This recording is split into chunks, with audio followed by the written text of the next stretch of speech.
Magandang araw ulit mga mag-aaral sa ikalimang baitang. Tayo po ay magbalik-aral muli para sa darating nating pagsusulit, ang third periodical exam. Makinig po ng mabuti dahil lahat ng babanggitin ni teacher ay lalabas. Atin na pong simulan. Una, karagatan. Tawag sa pagtatanghal ng salitang awit ukol sa unang makakakuha ng singsing ng dalaga na nalaglag sa karagatan.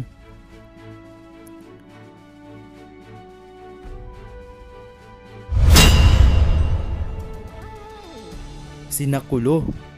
Tawag sa pagtatanghal patungkol sa paghihirap ni Jesus.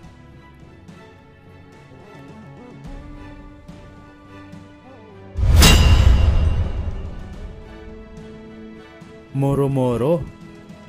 Tawag sa pagtatanghal patungkol sa pagwawagi ng mga Kristiyano laban sa mga Muslim.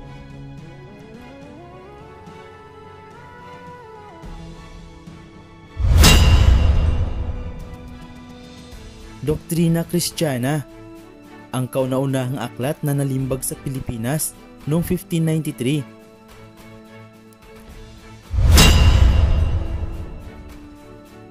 Husing Sisiw, ang tawag sa taguri kay Jose de la Cruz.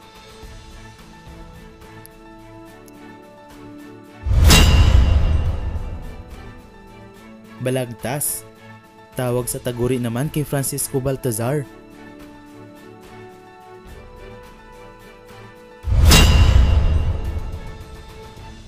Hari, ang tawag sa pinuno ng kahariang Espanya.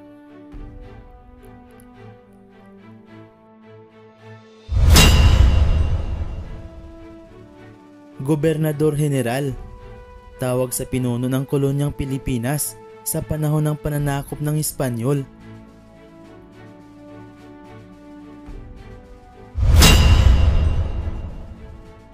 Alkalde Mayor, ang tawag sa pinuno ng alkaldya o lalawigan na nasakop ng mga Espanyol.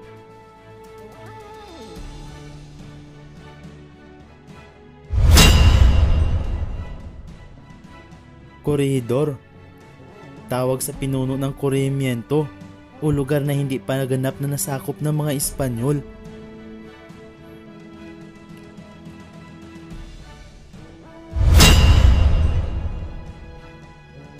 Gobernador Silo, ang tawag sa pinuno ng pueblo.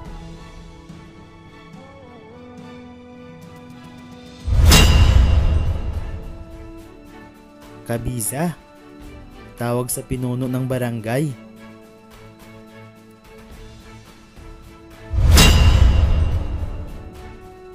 Real Audiencia, ito ang nagsilbing punong hukuman na nangunguna sa pag-aayos ng mga kaso sa kapuluan na itinatag sa Pilipinas noong Hunyo 15, 1854.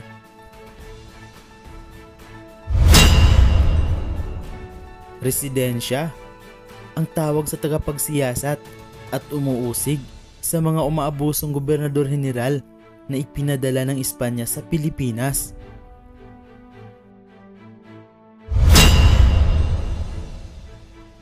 Peso, tawag sa salaping pilak na gawa sa Mexico at ginamit sa Pilipinas.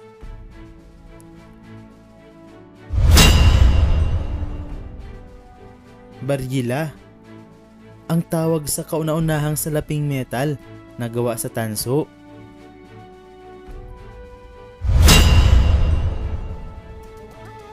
Igorot, ang katutubong pangkat na sinalakay ng mga Espanyol upang matagpuan ang mga minahan ng ginto sa Cordillera.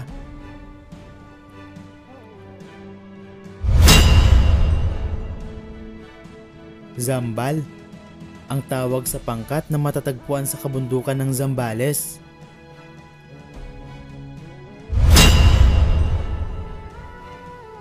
Alalaban, ang pinuno ng tinggian na nakipaglaban sa mga Espanyol noong 1625.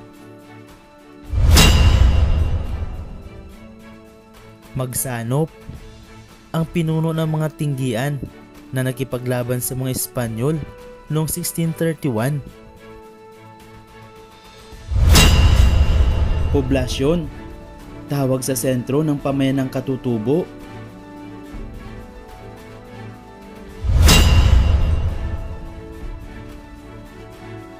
Kwartel, tawag sa himpilan ng sandatahang lakas ng pamayanan na makikita sa loob ng poblasyon.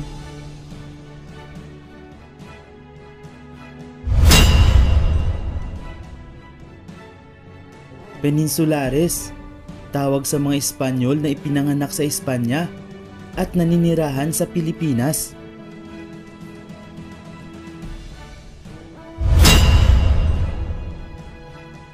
Insulares, tawag sa mga Espanyol na ipinanganak at naninirahan sa Pilipinas at parehong Espanyol ang mga magulang.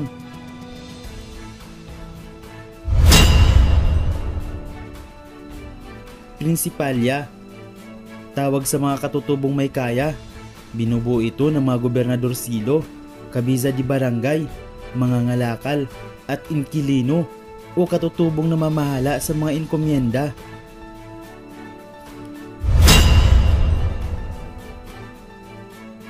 Indiyo, tawag sa karaniwang tao na binubuo ng nakararaming katutubo.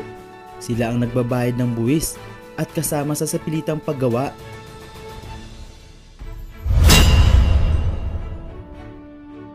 Mestizo, ang pangkat na ito ay anak ng katutubo na nakapag-asawa ng dayuhan at dahil na rin sa maputi ang kulay ng kanilang balat.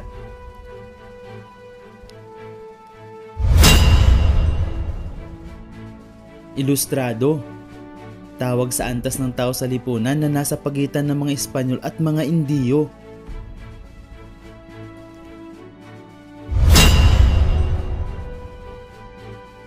Egalitaryo, tawag sa uri ng lipunan na may pantay na pagtrato at tungkulin ang mga babae at mga lalaki.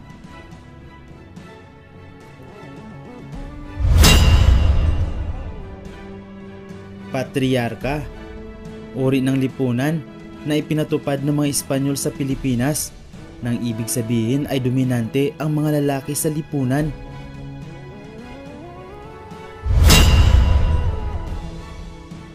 Gobernador General Narciso Z. Claveria, nag-utos na bigyan ng apelyido ang mga katutubo sa Pilipinas.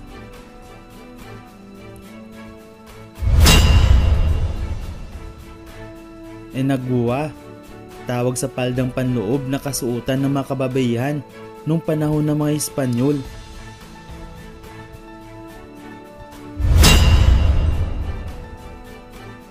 Sayang di cola, tawag sa makukulay na tapis na kasuotan ng mga kababaihan noong panahon ng mga Espanyol.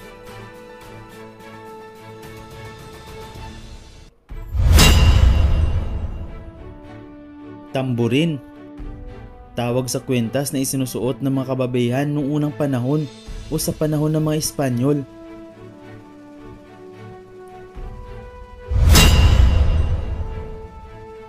Peineta, tawag sa suklay ng mga kababaihan na inilalagay bilang palamuti sa buhok noong unang panahon o sa panahon ng mga Espanyol.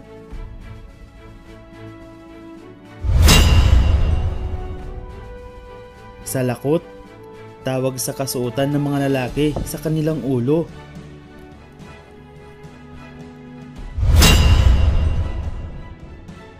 Jose Luciano Danz, ang nagprinta ng Langit Lupa at Impyerno noong 1850.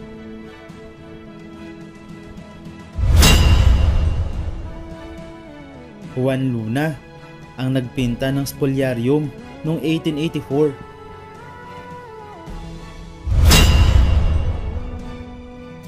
Felix Resurrection Hidalgo, ang nagpinta naman ng Las Virgenas Cristianas Expuestas al Populacho noong 1884.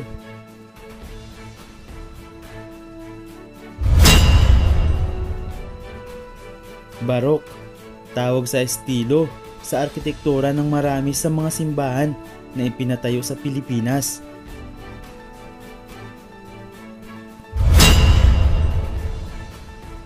Retablo, ang tawag sa mga altar na may lalagyan ng 6 o higit pang mga imahe ng santo na nasa harap o gilid ng simbahan.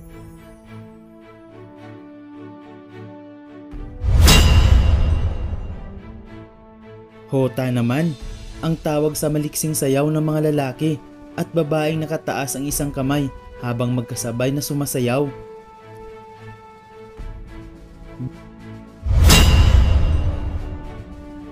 Balitaw at karinyosa, tawag sa sayaw ng panliligaw na ang lalaki ay pilit inaagaw ang panyo o pamaypay na hawak ng babae.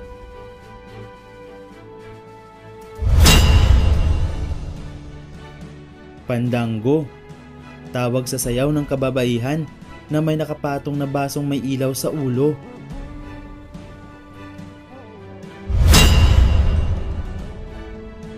Habanera, tawag sa mabagal na sayaw na isinasagawa ng bagong kasal.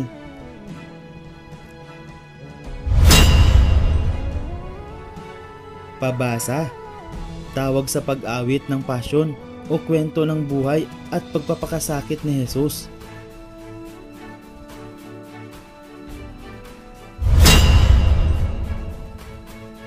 Salubong, tawag sa pag-awit ng mga relihiyosong awitin sa unang oras ng linggo ng pagkabuhay ni Jesus.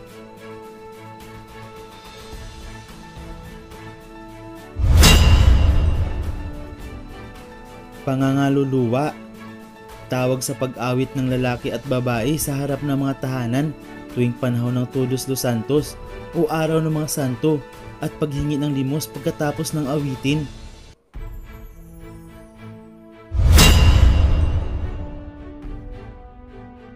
Panunuluyan, dulang inaawit ukol sa paghahanap ng matutuluyan ni Bering Maria at San Jose bago ipinanganak si Jesus.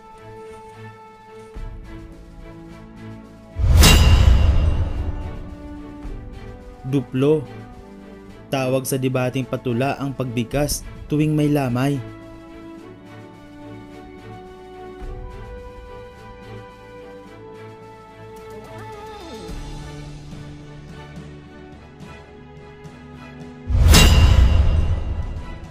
Mga mag-aaral, huwag kalimutan ang ating napag-aralan dahil lahat ng ito ay lalabas sa ating exam.